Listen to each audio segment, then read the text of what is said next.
Hey there, folks. We are still kind of getting set up on our end, so I'm going to pop the link to the agenda into the chat window for everybody. And we're going to get going right at 4:30. In the meantime, if you have any questions, just go ahead and type them straight into the chat window. We'll be collecting those and kind of stopping periodically throughout to go over everything. All right, I'm going to mute myself so you don't hear all our office typing while I'm getting ready.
Okay, so you should be able to access the slides. If for some reason you can't, please just leave us a message in the chat window, and that way I can check. I'm always a little nervous with Google Documents, making sure I have all that set up correctly. And also, as you're joining, if you don't mind just introducing yourself in the chat window, where you're from. And if you have any questions that you already know you want to make sure we get to, go ahead and enter them in, and we're going to try to get to as many questions as we can today. Tracy Elliott, Petersburg School System. Hi there, Tracy. It's good to see you. Hi. Long time no see. What has it been, like 4 or 5 days? I know, right?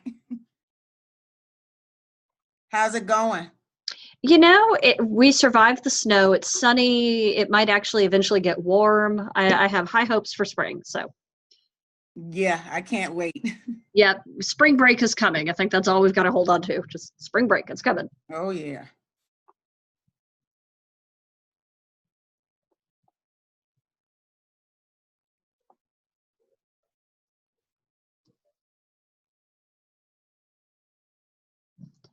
I'm muting real quick just because Chris is in the background having a loud phone call. For those of you who know who Chris is, you'll understand.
It would help if I was talking without my thing muted. Sorry about that. Hi there, Tim. Just saw you popped in. Oh, hello. Hey. I didn't realize I was muted as well. Oh, I think it automatically does that. I'm still learning to navigate Zoom. I guess that's the excitement of technology. There's always something new to figure out. Mm-hmm. So folks have been introducing themselves in the chat window. We've got really good representation from folks around the state. I also know we had a lot of folks register who weren't necessarily available at this time, but are interested in watching the recordings. So Great. We're gonna, well, we've got 1 minute, so we can go ahead and kind of start in. So everybody should be able to access the agenda for the day. It's the very top link in the chat window. If for some reason you can't, just leave us a message and we'll try to troubleshoot that on our end. The slides are also there, so you can preview the questions we'll be going through. Also, if you have any questions that you just sort of popped in your head, I know we surveyed everybody when they registered, but if you have a question that's come to you that wasn't in that original survey, please feel free to just type it in the chat window. We're going to try to get to as much as we can. I know with this being so new, folks have lots and lots of questions. So Tim, we really appreciate you taking time to be here with us today. Let's see. So we've got, I think, we've done a bunch of webinars this year. This one and the webinar just covering sort of an overview of the SOLs so far have been our two biggest hits in terms of registration. So I think folks have a lot of good questions and information they want to know about. So. Mm-hmm. Okie doke. Thank you. That's alrighty. So just to get started, if you're not already familiar with CodeVA, we're a statewide nonprofit and we do computer science education. And so that means that we do direct student programs like after school camps and clubs and things like that. Those resources are actually also available free to schools and teachers around the state if you want to run a program in your school. That'll actually be on our website, hopefully by middle of next week. Our webmaster is actively working to get that up. We also do teacher training, and there's a link in the agenda to that page on our website. And also just generally sort of anything surrounding K-12 computer science education. So as I said, if you have any questions as we get going, please make sure you type them in the chat window. We're kind of monitoring that as we go. And we are very, very excited to have Tim here with us today. A lot of you who have been through programs with us may know Tim from his days as a classroom teacher. And he has recently in the past year joined the Virginia Department of Education as the computer science specialist and also the virtual learning specialist for the state of Virginia. So we're very, very lucky to be in such good hands. Virginia really is the first state in the country to be moving towards mandatory computer science standards. I was actually in Alabama at a conference last week. They just got theirs in place. Indiana has recently voted on it. I know Wyoming and several other states are moving that direction. So, the one thing about being first is it can also mean that there are a lot of extra questions because no one else has worked some of these things out before. So again, we're super excited that Tim is the person at the DOE helping us navigate all of these questions. So Tim, do you want to give a little bit about your background and sort of how you came to computer science? Sure. I finally got it working. You're real. So a little bit about me. I'm originally born and raised in New York, the Buffalo area. I went to college up there, moved down here as a math teacher, and took over the computer science program at my school in Chesterfield County, and kind of cared for it and grew it to really beyond what I could do by myself. So that was an opportunity for me to, kind of grow and lead and get content into more and more students' hands. I had I've offered a number of AP Computer Science A and Principles courses. I first met Rebecca back in something like 2011. Mm-hmm. We were taking part in an AP grant to just kind of increase enrollment. That was, of course, back when Rebecca was, when she was in the classroom. Eventually, I was hoping to kind of step into a leadership role in my division, but when this state opportunity came into my focus, I was like, wow, this is a really tremendous idea, and I would be kind of foolish to not pursue it. And long story short, here I am on a webinar from my living room, and I'm really excited to be taking part of this. I was an AP reader, a table leader actually, for College Board and Computer Science Principles last June. I'm doing it again this June. So I love coding and all the different aspects of computer science. I'm really excited to, play my part in really helping formulate this on a statewide basis. It's funny thinking about sort of where we were when you and I first met. And for those of you who are familiar, that was the NIMSY program through VAS. And so Tim is a part of that. We grew the number of AP exams happening in state from about 300 a year to over 1,600 exams happening in the 5 years that I was running that program with them. So it's really incredible to think about just the footprint this year. And now we've got the new AP course happening. So just a lot of very exciting things. So my first question for you, and you may have addressed this a little bit already, is what are you most excited about right now for computer science education in Virginia?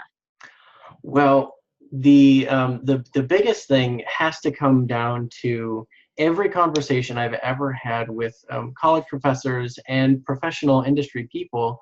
They are always, oh, we wish people would come to us with any amount of knowledge. I remember speaking to one professor at Virginia State University, and he said that people don't even know what computer science really is, and they're applying to this college and trying to declare as a computer science major, not even really knowing what's all involved with it. He said and sometimes people would look at the list of majors and pick computer engineering because it came first alphabetically.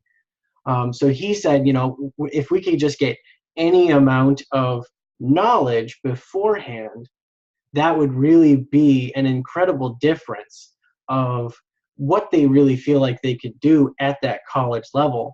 And you think about that and then extend that down. What could we do as high school teachers if we had some more computer science exposure at the middle school level? And what could middle school do if you had more if we started all the way down, just to try to think of what students are going to be capable of leaving high school is really kind of mind-blowing and really exciting. Yeah, it's a complete game changer. I know we've had several conversations with universities talking about sort of their CS 101 level, and most other fields, kids have some preparation or awareness of it. And when you start to think about they're having to start basically kind of kindergarten and get folks up to speed, it's amazing to think about in 5 to 10 years how much that changes their experiences as they transition out. It really is very, very exciting. Mm-hmm. Absolutely. And just to expand even further is not just because there are definitely pockets of existing strong computer science programs in and around Richmond and Northern Virginia and Virginia Beach, but really expanding it into the western part of the state and getting the opportunity for more like Blacksburg and even further west than that, get them the opportunity to really explore this subject as well is really, really amazing. Yeah, we're definitely at a seed moment when it comes to just expanding diversity, both in terms of socioeconomic diversity, geographic diversity across the state, ethnic, gender, all of those different markers. I think we're a really unique opportunity to make some pretty systemic changes. And, one of the things that's really changed from when I started doing this back in the 90s, you don't have to live in Northern Virginia to have these jobs anymore. There are a lot of remote opportunities that did not even exist 6 or 7 years ago. So again, another kind of game changer, but it's very exciting to see. So as we surveyed people, because it's a change, and we just know that everybody in K-12 education just naturally loves change. I'm saying that as a 20-year classroom teacher. We just embrace it. We thrive on it. I'm shaking my head no if you can't see me.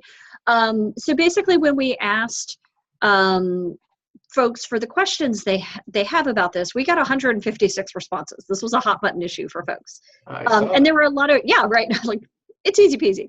But there are a lot of repeated questions. So what we did is we picked sort of the ones that we saw the most versions of, and some cases we combined them. And so basically what we thought we would do is start with division level questions and then cycle through elementary, middle, high, and just kind of repeat so that we're not focusing. I didn't want to focus just on one group and not have time to get to everybody's pieces. That's fair. We got to give everybody a shot. Exactly. Talk about diversity. So we'll start with division level because that's always the easiest, and then kind of work our way through the trail. And I feel like there's going to be a few of these questions that are really going to have kind of the same answer. Right. Yeah. There's there was a lot of kind of really the same question asked in different ways. Yeah. Yeah. So we tried to condense as much as possible, but some of them were at different grade levels, and sometimes the same question at elementary and high school, for example, may have slightly different answers. Right. So we tried to be cognizant of that. All right. So starting at the division level, I will tell you, I spend probably at least 60% of my time right now on phone calls with divisions, and everything from division level all the way down to teachers and principals, the whole gambit. And the number one question I get is, when do schools have to start implementing the computer science SOLs? Right. So as you know, the standards were approved in November of 2017. We are planning additional resources for curriculum frameworks and other documents to support that, to show crosswalks between subjects and the relation between some national resources like the CSTA standards and how they might map to local standards. We're working on that kind of this year. It's pretty standard Department of Education policy that everything kind of takes a 2-year introduction phase. So we're kind of in year 1 right now, where we're developing these resources, and the standards are out. So we're working on all of this. The 2018-19 school year is kind of a planning year, professional development, get your teachers ready to teach it and excited to teach it as well. And then we're really thinking that the 2019-2020 school year would be our big kickoff. Okay. Well, and I know we'll be cycling back to that because we got some specific questions around the standards of accreditation also, because a lot of folks are feeling like the new standards of accreditation imply. So we'll talk about it again, and kind of just to give you a little warning there. I'm sure we will. Yeah, it's like I said, this is the question I get asked first of all. And I think one of the things too, just trying to explain, like, there are no enforcement ninjas when it comes to computer science. And so it's going to take divisions a little while to build up teacher capacity and curriculum capacity. And so it really is about that incremental planning and making sure you're moving towards the goal. But it's not like there's a magic date next February where if you're not 100%, the squad of ninjas are out there enforcing. So there's a little bit of leeway there. All right. So elementary school, probably the number 2 question we get asked is a version of this. When will the tests start, or will they be tested in the future? That's an easy answer. No. Yeah. We have no plans of creating a test. We have no plans of putting computer science oriented test items. That is not in our plan for computer science. And one easy analogy that you can think of is something like the computer technology standards. Those are standards, and they're emphasized in the program of instruction, very, very similar to how computer science is. And no one is going to ever say, oh, how are you implementing computer technology? I mean, if you're talking about standards of accreditation, there's the 4 really key categories that people really have to report to, and computer technology is not one of them. Computer science is not one of them. So like you mentioned, there's no team of evaluators that's going to come to your school and say, how are you doing computer science? But that's not to say that you shouldn't be doing it. I mean, it's in everybody's best interest to include it. Well, and so sort of follow up to that, I know one of the pieces, and the computer science standards are distinct in this way from the computer technology standards, in that there are areas where there are very definite mappings. And so this actually kind of gets to one of the questions that came in through the chat window about how do we incorporate this into core instruction. And so I know the framework that we use here is we think about where a concept exists, where you can enhance a concept, and where you can extend. And so the thing we really encourage districts to think about is, like, when you think about math and science, like the concept of measurement exists in both places. So frequently those are taught together. Kindergarten, as an example, they're repeated patterns. Well, that's very similar to a loop. So you could enhance that lesson about repeated patterns and add in that concept of a loop. But then the programming standards, those programming and coding ones, really extend what's in there. And I think the standard committee was very specific when they designed it that way. So the question that also comes up that's tangential to this is, since most of the standards, if you take a grade level that maybe has 12, 13 standards, 4 or 5 of those might be programming related, but the rest of the bulk of them are meant to be at that exist or enhance level where they connect. Is there a possibility that as other disciplines start reflecting the fact that the computer science standards correlate that strongly, is there a chance that some of these computer science standards could eventually leak into, say, like the science standardized test or math standardized test? I don't want to necessarily say yes or no on that. I don't think so. That is not in our plan at the current time. Really, the computer science standards are meant to help you enhance your instruction, enhance your assessment, and really give that deeper learning, enrichment, cross-curricular application of some content in math, science, history, English, art, music. I mean, it really does bleed into just about every subject in school. So the plan right now and for the foreseeable future is that there will not be any test items to show up that involve computer science. That, I'm sure, makes a lot of people very, very happy. I wanted to make sure we asked it both ways because, people, when they have their anxiety up, are going to read things into it. Okay, so this is a little bit related to what we just talked about. At the middle school level, if the SOLs are delivered within a core class, and the middle school is that weird bridge where they're integrated standards that are meant to kind of go into core classes, but then there's also a separate elective for students that want to kind of deepen those skills. So if the SOLs are delivered within a core class, such as, say, math, how will they be incorporated into framework and pacing guide and other resources available to teachers? So like I mentioned before, we're working on the computer science curriculum framework, and a big piece of that will be those integration opportunities. We're going to have, pretty much for every standard, we're going to say, here's our opportunities for integration in math and science and the gamut of courses. But it's going both directions. They're working on science standards and curriculum frameworks right now, and they're going to introduce a new piece into their frameworks to have those integration opportunities for computer technology, for computer science. But even further, if they want, they can have that as an integration opportunity for math standards and history standards, etc. So we're going to build in these opportunities, these framework documents will have that cross-curricular reference right there in the document. That's fantastic. I think that's really a lot of where districts are sort of struggling right now, is figuring out where to put these where it needs to be repeated across those different subject areas. And it's exciting to see that some of the other core subjects will start to reflect this. I think especially where the middle school standards, something that kind of helps to think about is where you look at the coding standards, that modeling and simulation piece.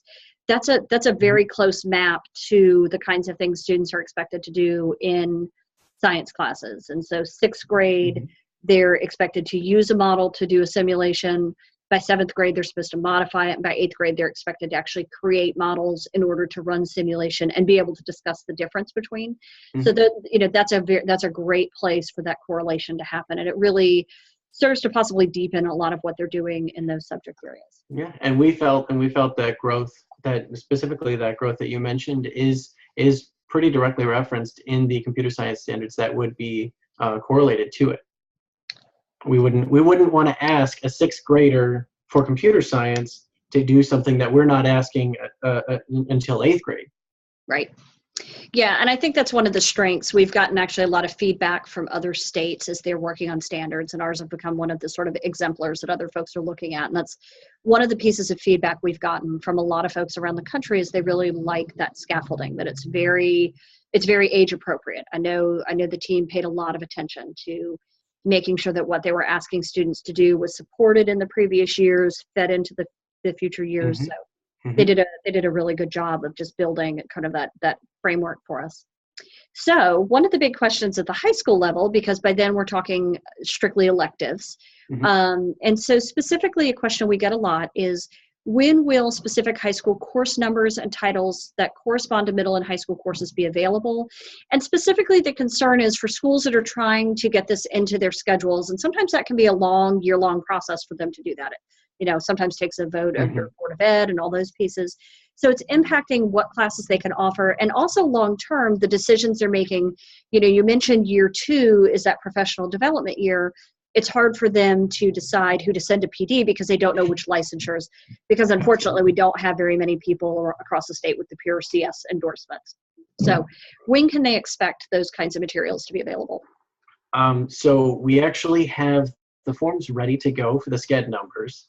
So that's potentially in the works. We're still discussing. We probably want to line up the release of the SCED numbers with the curriculum frameworks, so that everything can just say, here's your computer science high school pack, all of the information you need with the supporting information you need. And that's one of our goals is we want to make sure that if a course is going to be offered, then there's sufficient documentation from us to develop that high quality curriculum and have it highly aligned, tightly aligned, and not just kind of flying by the seat of your pants where you're like, well, I've got standards and I've got a SCED code, let's make a course.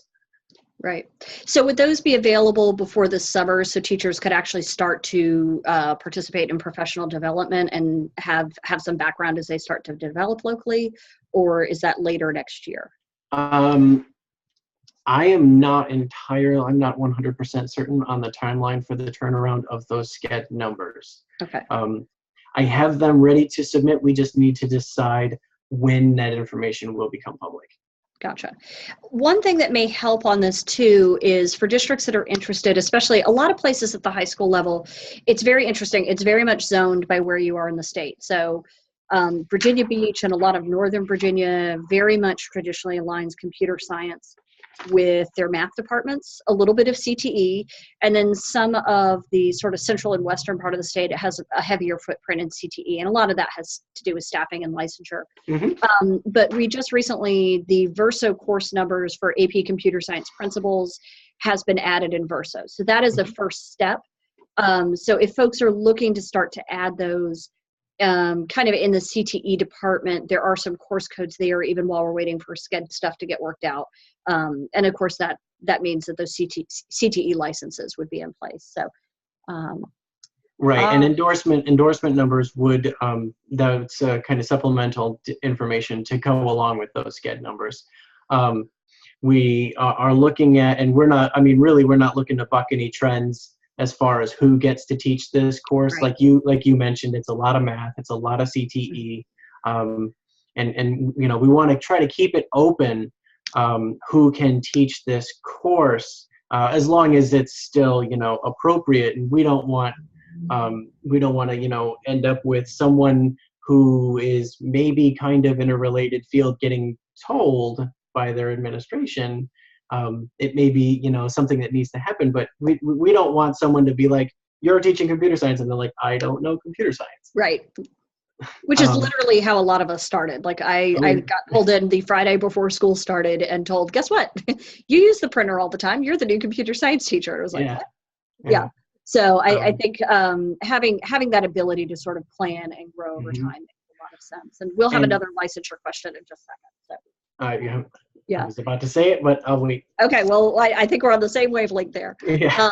This is the number 2 high school question we could ask. So back to the division level, and I think you've hit upon this, but again, one of the things that people are concerned about is when they go to the standards of accreditation, in the core part where it talks about you must do all of these pieces, that it does seem to imply that they're supposed to be doing this by 18, 19. And so there's a disconnect, I think, in terms of what districts are hearing, because if you talk to some folks at the DOE, you do get this like, oh, the standards of accreditation have been voted on, and yes, but that means they're in effect.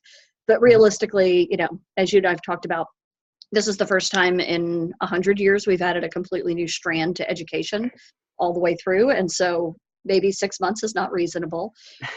So for folks that are really concerned in that sort of gray zone in between, where the curriculum framework's not available, the course codes haven't been assigned, what advice would you give to divisions as they work to implement? Well, so if you're looking for courses to offer for the meantime, I mean, there are a variety of courses out already. There's CTE has some courses. You could use computer math to offer a computer science course. There's the AP courses that are already out there. But again, I need to stress that there isn't going to be anybody that comes and checks on you to say, how are you doing computer science? When you go for your accreditation, they aren't going to ask you, how are you implementing computer science? Our expectation is really just, you know, where it's appropriate and where, you know, where you can find those connections. That's where you'll really use that as a tool to enrich that student experience. Perfect. So backing it down to like the middle, because you talked a lot about the high school end, but let's think about an elementary principal where this is totally new. They don't have the, you know, they can't offer IT fundamentals or programming or those kinds of classes. I mean, I wish, but second graders, you know, they work a little differently.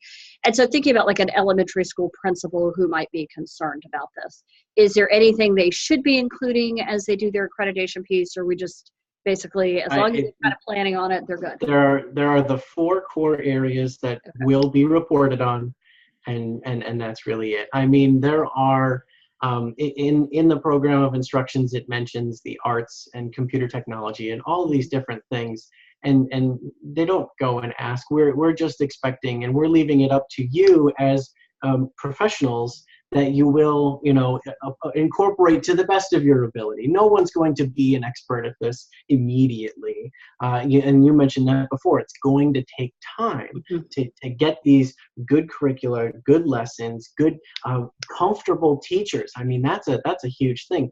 A lot of these teachers, they say, I would love to do it. I don't know how. Right. So it's getting those ideas into teachers' hands that's going to make that thing. And we know that. So you know, it's not anything that we're going to come busting down your door over. So to summarize, take a deep breath and Yes. plan. We're good. It's gonna be okay. Okay, exactly. And I think, you know, as we're talking to districts, one of the things we're really trying to stress along with all of that, and you just hit it, is this is the moment to really start investing in your teacher capital around this. Identify some teachers at all different levels who can be sort of leaders in your community. You know, there are tons of different training opportunities with some of the state funding that's in place. We're actually expanding. We normally in the past have done training here in Central Virginia. There are, as of right now, 5, possibly 6 hubs happening next summer. So it's a lot more regionalized next year. So this is a great time to identify people who maybe 2 years from now might be offering one of those new electives with a SCED code, or might be running some PD at your elementary school. But building people in your division that start to actually really understand and know all these pieces means that you also have, as you need to change pacing guides and internal district level documents, you've got some folks to rely on and put together a committee. So it's a great, this little gray window that we're in is a really great time to really think deeply in terms of how do you invest in your teaching staff so you can make those curricular decisions about what's the best plan for your district. So.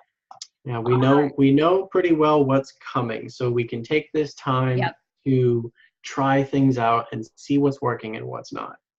Well, and I think one of the things we point out a lot when we're doing those district level conversations, we're in a really good place as a state. You know, like I mentioned, I was in Alabama last week, and you know, they're kind of barely starting some of these steps. And you know, when we talk to other places around the country, we've had a history of offering computer science in state all the way back to 1984. We've had endorsement for computer science at the high school level all the way back to the 80s. we have this opportunity where divisions can make that choice about whether it should be math, science, or CTE. So we have a lot of the bricks in place that other places around the country just don't even have as a foundation. So no one across the state, I've never found a single school teacher division that's really just starting from zero. Everybody has something there that they can start to use as a seed. And it's basically a matter of kind of building a community and starting to grow from there. So back to elementary school for a second. One of the questions we get a lot is how can schools implement, and this is for schools that maybe don't have the depth of technology resources. And I think a lot of schools depend heavily on like their PTAs perhaps, or outside organizations to make technology purchases. And I know when I was in the classroom, I was at the high school in my district, we had 4 high schools, and I was at the high school that the PTA was focused in other areas, so we didn't tend to get those same technology-rich pieces. I will say we had the strongest CS program, so I think I kind of know where you're probably going to go on this one. But so how can schools implement algorithms and programming standards in schools where they have limited technology resources? Do you have to buy a ton of new devices to make this happen? Is kind of the core of this one. Absolutely not.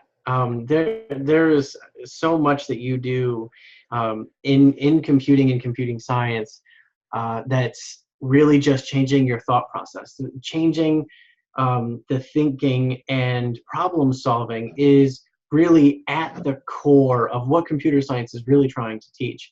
And if I'm remembering correctly, the standards were written intentionally that the early grades, kindergarten, first grade, second grade, were written intentionally that you could never touch a computer and get through every single one of the standards you could do and never pick up anything electronic.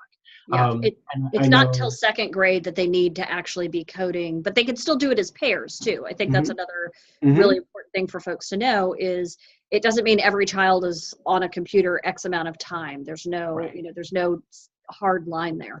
Right. And it's really finding those good resources and getting the professional development. We can single out of the CS Unplugged group of activities as fantastic ways to use string or tape or silly everyday stuff to get these core ideas across. And I know you had always mentioned one of the great lessons that I always stuck with from you was the boxes and string for reference variables. That always stood out to me, and I eventually brought it into my classroom, and it really helped make concrete those ideas of what a reference really means. Sorry if I'm speaking. That's only late high school. For anybody not at the high school level, just ignore that. We don't have to worry about that.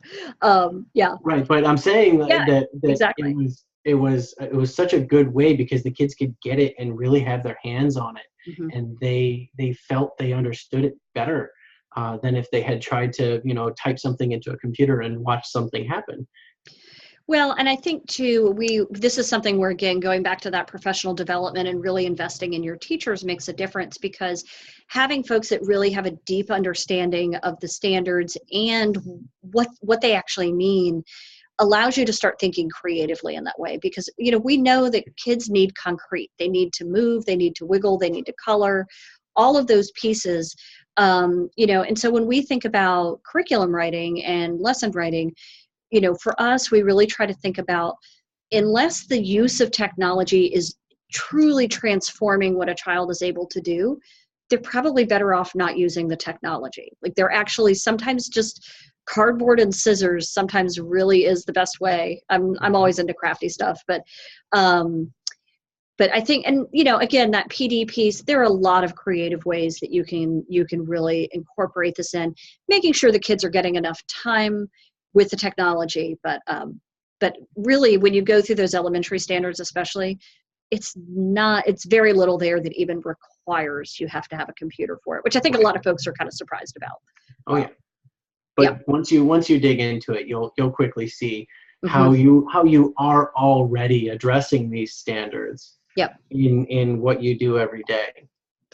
Well, and I think it's a real opportunity for folks also to think about a little bit about how we use technology. Are we using it to consume, or are we using it to create? And so, the computer science is an opportunity that when you do make that decision to start using the technology with kiddos, that it's a great opportunity for them to be at that creating level versus just consuming media and those types of things. All right, so middle school is next. Okay, so I think we've covered this a couple different ways, but I wanted to make sure. So middle school, teachers need curriculum and lesson plans. When will these be available? Oh, don't we all need Repeat? curriculum and lesson plans? Right, exactly. So we are working on curriculum frameworks that will provide wonderful guidance for you to create curriculum. Unfortunately, the Department of Ed does not write curriculum. Right. But there are lots and lots of resources out there like CodeVA to help you give you that curriculum, go through those lessons, kind of identify points where students typically struggle and really help build the sense of community to get teachers sharing with each other. I know Northern Virginia Community College is also working on curriculum to help facilitate professional development and get more and more people into a spot where they feel comfortable teaching not just computer science, but computer science in the frame of science and math. There's lots of great opportunities there in all of those content, and it's really just identifying that, and we are working on it. Yeah. Well, and I think too, the sequence of that is, so Northern Virginia Community College's team is just about to start working. They'll be working through the rest of the school year, putting together, and really they're trying to think very deeply about, think about a second grade teacher. What are the kinds of teaching activities a second grade teacher does? What are the other content that they're responsible for? And really focusing on what does integration look like. So that goes back to that like exist, enhance, extend model.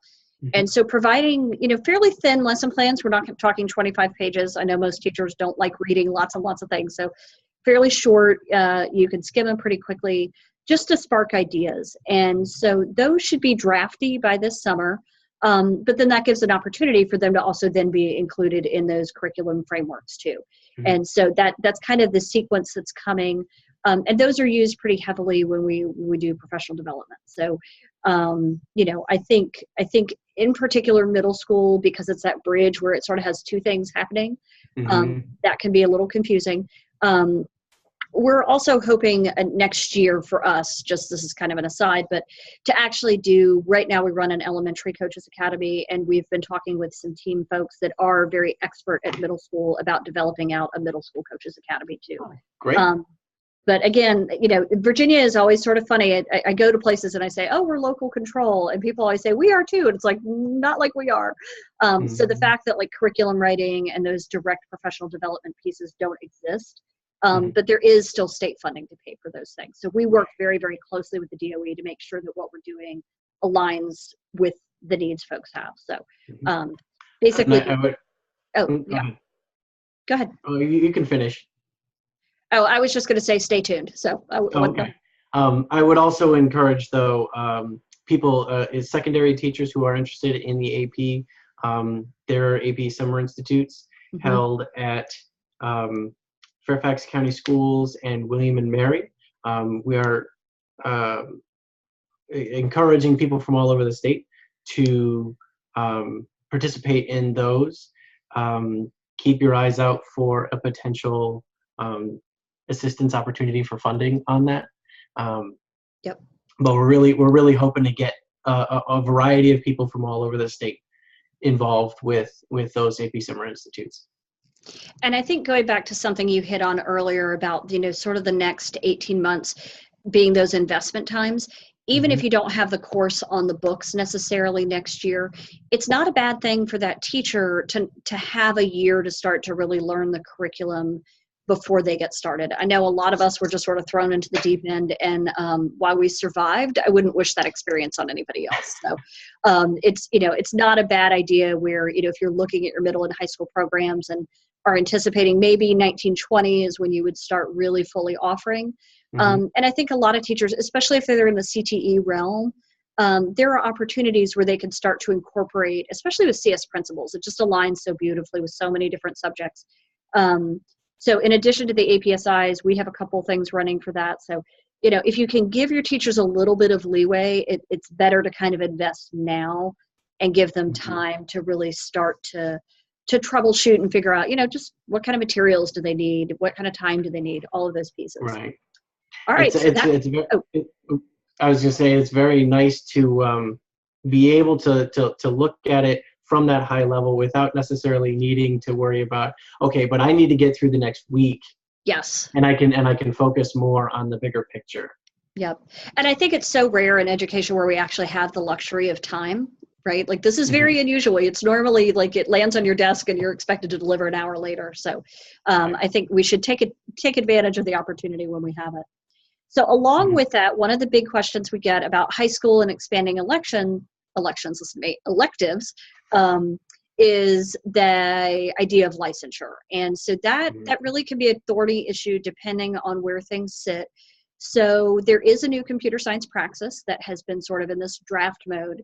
So will teachers be able to use that to add on the endorsement? If you have a core endorsement in, let's say, social studies, and you want to add on that computer science endorsement, are there sort of plans in place that would eventually maybe happen? So we have not made any formal decisions on it. However, it is definitely being strongly considered.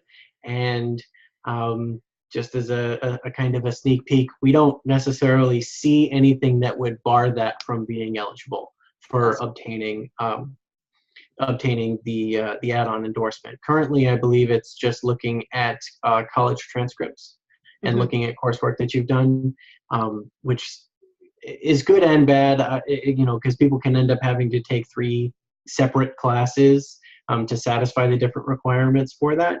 I mean, that's great for creating prepared teachers, but that's not great for, I need to do this so that I can teach this class next year. Right. Well, and it gets very expensive for folks too, realistically. I know, you know, just from all the relicensure stuff I've done through the years, you know, I do have that add-on endorsement. It's 18 credits. And I know it's a little frustrating because it's not always obvious from the school division point of view what to take. And so that would be an exciting opportunity for folks to be able to add that on. But again, I think we try to explain this when this question comes up too. It's still in draft. Like we can't make final decisions until, or you all certainly can't until it kind of gets out of that draft mode, because it's always sort of subject to change. So they're just like anything. This is sort of a runway in terms of planning and all of those pieces. But it's something I think you all are definitely attuned and keeping an eye on. I definitely, I have had a chance to look at the test itself, or rather a summary of the content in the test, and I can tell you it's pretty expansive. It covers really everything that I would expect a high school, an AP teacher to really know. So yeah, it's a lot. There's a lot of material in there. So next question, we're back to division level. How is the VDOE communicating with division superintendents to ensure that computer science standards are being incorporated into all classes? Currently, that's really not in our plan. We are, you know, it's well out there and well documented and well known that these standards are out, and the expectations coming along with them is that, you know, you will make a best effort to incorporate this where you can, where appropriate. We are working to further communicate with principals and other division leaders that this is something that students are excited about, parents are excited about, teachers really should be excited about, and you as leaders need to be supportive of that growth. So it's not necessarily we're giving them a checklist to go into schools and say, how are you doing this? But rather we're just kind of nudging them. Yes, everybody wants this. There really isn't anybody that is any, you know, hesitation and say, I'm not so sure. I mean, when the legislation was passed, I'm pretty sure it was unanimous across the board. Everybody is excited about this movement, and we need to make sure that leaders know that, and so they give the teachers the support they need. Yeah, and it falls into all of that systemic planning too. And this again is sort of that gift of time that, especially the larger divisions where their professional development cycles are several years in the making, they've got that kind of leeway for time. All right, so I think we've answered this, and I just want to be cognizant of time. So this one is, do you anticipate the computer science SOLs being taught simultaneously with other subjects? Is that just can I assume that's a yes?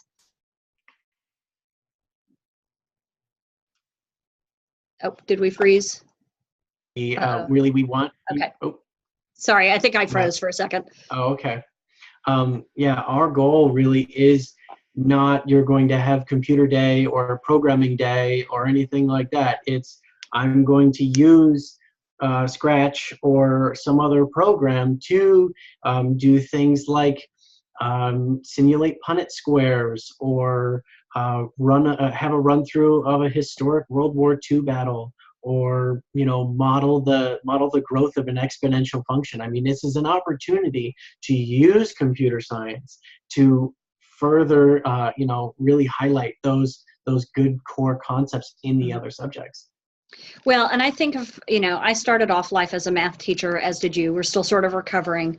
But I remember teaching algebra, and oddly, despite the fact that kids had been doing the Cartesian coordinate systems since elementary school, you still had to pretty much start from scratch, pun intended, and just reteach all the XY stuff. And I think about, Scratch, the way the little character moves around the screen is with XY coordinates. And so, we see this with after school programs here. Oddly, I could sit a child down with a piece of graph paper and ask them to graph things, and they may or may not be very excited about that. But start getting a picture of a puppy to move around the screen to chase a ball and have to program in those XY coordinates. They will spend hours doing that. And so I think it's an opportunity to still teach those traditional subjects. Nothing's getting taken away, certainly. Right. But it gives us some tools and some framework to do it in a way that might be slightly more engaging. Especially, I think about every child I ever had in algebra and geometry the day we started doing fractions the second week of school. It's like, I was absent that day in elementary school. It's like, really? The one day you did fractions in elementary school, you were absent. Fascinating. Only one time. Yeah, the only one time. Yeah, I know your elementary school teachers never did that. Not in science, not in any of your classes. So it's another, like you said, Tim, I think it's another opportunity to continue to reinforce just those core concepts in a slightly different way. And we see that trace through from math. I always go to math, but also all the way through to literacy and history and other subject areas. And one of the concerns that I've heard is, that's great, I can use Scratch, but at some point we still need to teach them Scratch, and that does take time. But it's so like environments like that are so engaging that the students take to it like a fish like water. And all of a sudden you're off and you're running, and before you know it, they're more engaged and they're understanding quicker and better. Overall, they have that better understanding because it's more concrete. They see that fish and they really understand better why and how like the math works behind it. Well, and I think too, and I'm saying this with my bias, we've trained well over 1,000 teachers now in the last couple years, and then we've also had an equivalent number of kiddos come through camp, and our camps are mostly elementary school age. And this is not to disparage teachers, because I certainly spent some time in the classroom, but to be honest, sometimes that 6- and 7-year-old, because they're not coming in with sort of the preconceived notion of I can't do this, they actually learn it a lot faster. And so sometimes, sometimes what we're thinking is necessary, we actually sometimes overcomplicate it a little bit. So, it's one of the great experiments. I think that's something that we don't often get to do in education is just try it and see. Like, there again, there's not a squad of ninjas. We've actually, for our elementary folks, have developed out a series of badges, and we just had our last meeting with the coaches a couple weeks ago, and Tracy, who's on this call, is in that group. And one of the things they requested for their elementary teachers to recognize their progress as they're working on this is they wanted an epic fail badge.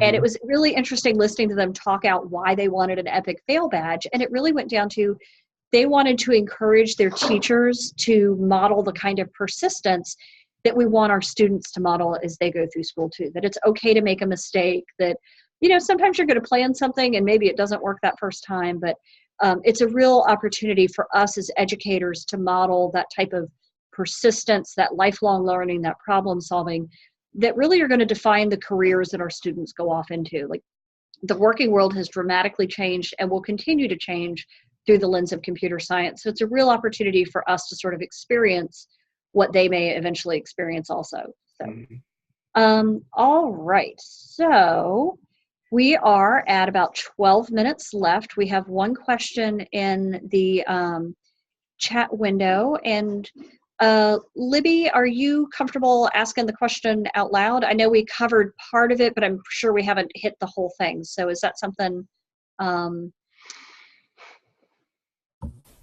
Yeah. Hey. Am I okay? I Yes, unmuted you're myself. perfect. Well, again, I'm asking this, I get it at different levels, because at the district level, we're seeing this and we're trying to wrap our brains around it. And I work with K-12 science and STEM. So, you know, at the elementary, we're trying to wrap our brains about what time of day, you know, when do we incorporate this? How do we incorporate it? And then also I'm on the steering committee for the science standards at the DOE. And certainly incorporation of computer science and engineering. These are two things that are sort of new to us. And I think we're the first core content that will be doing revisions or coming out with our revisions once these standards have, you know, now that the standards are out. And I'm not hearing a lot of, oh, that's a terrible idea or this or that, but I am hearing a lot of, I don't know how I can add something else, questions of what's coming off the plate. And I can tell you, I went with my team of middle school teachers a few years ago. We did the Project Guts, which was great, and we all could see that it had merit. But when we discussed it kind of as a group afterwards, it did take a lot of time. It was certainly worthwhile. But they also expressed concerns of, you know, I have all these things I have to teach for our test, and I don't know that I could work it in. I mean, it was, the time keeps coming up. The time is an issue. So what kind of, are you working with the other people at the DOE? Like, I'm not hearing anything about, okay, we're going to pull back on this so we can do this. And kind of what is your vision for that? So it's exciting that you're working on the science standards. They're really the first ones, because it's really lined up well with you know, our standards have come out and they're working on it now. I probably do plan to, I'll talk to the coordinator about coming to participate in a meeting or two to help, you know, kind of put into some perspective. I know, and your concern is well founded. You know, like I said, I was a math teacher myself. I was an Algebra 2 teacher, and you know, we would see a change, and they'd say, "Oh, we want to do this," and I'm like, "That's great. I need every minute of every day to get through everything that I need to in order to stand a chance of being ready for this test." And really, it comes down to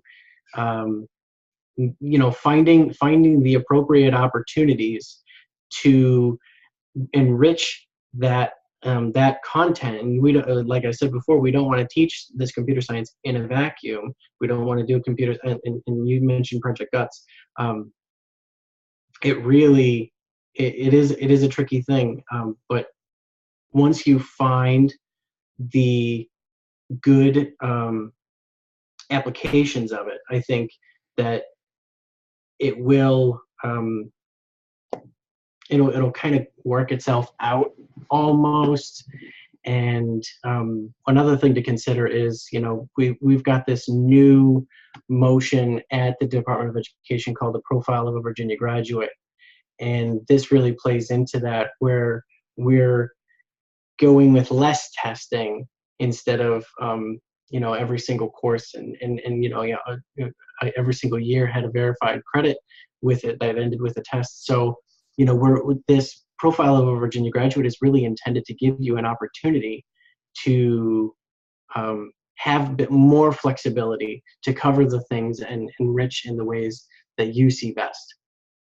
And I'm sorry, that was a very long-winded answer. Well, and I would also add too, I think this is where this comes down to this being sort of a grand experiment. You know, one of the things, if we sit down in science or English or any of the other core areas, you know, I think back to my teacher preparation when I was an undergrad, they were very specific. Like, it was not a surprise when the kids didn't know fractions. That was something that was taught to me as a preparing math teacher. Like, we very much know what those learning progressions are and what are the patterns of where they get caught up. Mm-hmm. Some of that we don't necessarily know about computer science, but one thing we do anecdotally know, and I know the National Science Foundation actually has several grants that are currently running, and then there's a new proposal that's coming out where they're asking people to actually research this. And so there may be some areas where sometimes incorporating the computer science actually makes the learning of the core subject slightly more efficient. And so those are some of the pieces, I think, where the sort of window of time where there are going to be some opportunities where certain concepts, like we talked about Cartesian coordinate systems, that may actually work better in a slightly computer science flavored environment versus a very sort of abstract on paper environment. And so I think, you know, this is one of those pieces. It's going to be really, really interesting from us to learn from the teacher community. And, you know, for us being grounded on the professional development side of things, that really is for us the benefit, because we learn so much from listening to all of those teacher questions that we get. And then, you know, putting those communities together where they can start to talk this out and problem solve it, and then disseminate out and share. And so that's some of the process too that's starting to happen with the Northern Virginia Community College curriculum team, and those pieces are trying to kind of capture where people have been doing this, capture what they know, so they can start to share that out. Because I think that's the perpetual thing in education, that there's always a new thing. Right now it's called computer science, but I can think of at least 6 big ones that during my 20 years in the classroom came along. There's always another thing. And I think it's one of the things that's the most core challenges around teaching is how do we fit it all in? So, you know, hopefully through community, we'll also be able to help people problem solve and answer that. And that's an area I'd mentioned too. Libby, I know in your district, you have a high school teacher who has a computer science honor society chapter. Those kids are doing, I think they did 1,700 hours of service for computer science. And that's a district with one high school. So, you know, she's a real rock star with get the kids to do. So there's some things that are kind of programs outside of the classroom that you can kind of build in that can also help a little bit with sort of sharing the load with that. So I realized as we're going, I accidentally skipped the last high school question, and we have a few seconds left. So if anybody has like one burning question they want to type into the chat window, now's the time. And while we're kind of waiting to see if anybody else has any last minute questions, this is another concern we have come up a lot. And I think there are a lot of opportunities here, but really, how can districts where they're trying to figure out how to add more computer science? You know, we've had all these kids, eventually they're going all the way through 8th grade learning this stuff, and they really love it, and they want to keep going. How can we add more opportunities at the high school level without putting at risk their graduation requirements? So that's definitely a conversation that's ongoing right now. We're looking at, you know, maybe should some of the courses be eligible for math credit, for CTE credit as part of a completer sequence. We're engaged in those conversations, but I can tell you that, you know, I had students take my course because they wanted to. It's not necessarily, I think that the content has enough of a movement around it that it may not even need credit to count in order to have the people that want to. Now, we can use that as an avenue to try to reach some of the more non-traditional student types, the girls and the minorities, just, you know, giving them some kind of a carrot to come and take this course because, you know, you've done it before in middle and elementary school, and we want you to keep going with it. You may not be majoring in computer science off in the future, but more and more every single job is starting to look more like a computer scientist. So we would be doing ourselves a disservice as people, as Virginians, to not equip our students with this sort of a skill. So really we hope that it doesn't come down to, does it count as a credit, does it not come down as a credit, but we realize that that is a realistic situation, and that's a conversation we're engaged in right now. Well, and I think it's another opportunity where sort of crowdsourcing a solution and relying on the community. There are some districts that have worked out some very creative ways to incorporate this, and not to keep tooting Powhatan's horn, we work with them very closely, and they've actually, again, it's a district with one high school, so it's not like there are 7 or 8 high schools that have all these resources. It's one school, but they actually have 2 tracks. So there's sort of the track for students that are heading towards a traditional 4-year school, and there's AP available. But then there's also this more vocational track for students that, might be going to a technical school or to a community college. And so, there are definitely some models where we can learn from each other and how districts are working this out. And I think too, Tim, I'm not currently graduating anybody from high school at my house, so I haven't looked at this recently, but are there requirements now coming into effect about students have to either take an AP class or a CT? Is that I went too far out. Not to my knowledge, and there may be something happening that I don't know about. It's been something that's talked about. I'll try to look it up and see if it's just a rumor or if it's actually going in. But, and again, I think this gets down to sort of, as you put your team together also internally, really thinking about that. What are your goals as a district? If you really want to concentrate this in CTE, sometimes that does limit a certain number of students' access, or the vice versa with the math. There are a lot of districts, like the district I was in, we had it in both. Some of my classes, like there were some blocks I was allowed to use Perkins because I was CTE, and there were other blocks I wasn't, but I taught CS full time. So there are a lot of different hybrid ways where divisions have really been creative around this. So, it takes planning and intention. And certainly having some of these new SCED codes come on board, and some of the knock on wood, the praxis licensure, I think will simplify some of those as districts go forward. But there's a lot of opportunity to really sort of build your own adventure here. So, yeah. All right. So we did not have any other questions come in, but Tim, if something pops in 3 days from now, somebody suddenly realizes they have a burning question that we didn't cover, how can they best get that question answered? I believe it was your second slide had my contact information. Sorry. I should have planned that. You can reach me by phone or email if you have a question. That's my office number. I'm available pretty much every single day. And that's my email. I'd be happy to answer or look into any question you may have. Thank you. And so just so everybody knows some of the mechanics, we will be adding in the link to the video. It takes a little bit for Zoom to process it, but we'll be posting that for folks. So if you know of anybody who wasn't able to be here but wants to listen in, that'll be available for folks. And then we've got all the links in there. If you're curious about what the standards, if you haven't had a chance to look at the standards, those are there. Tim's contact information is also in that agenda document. And then it's also got some links if you're ready to start thinking about training and those pieces.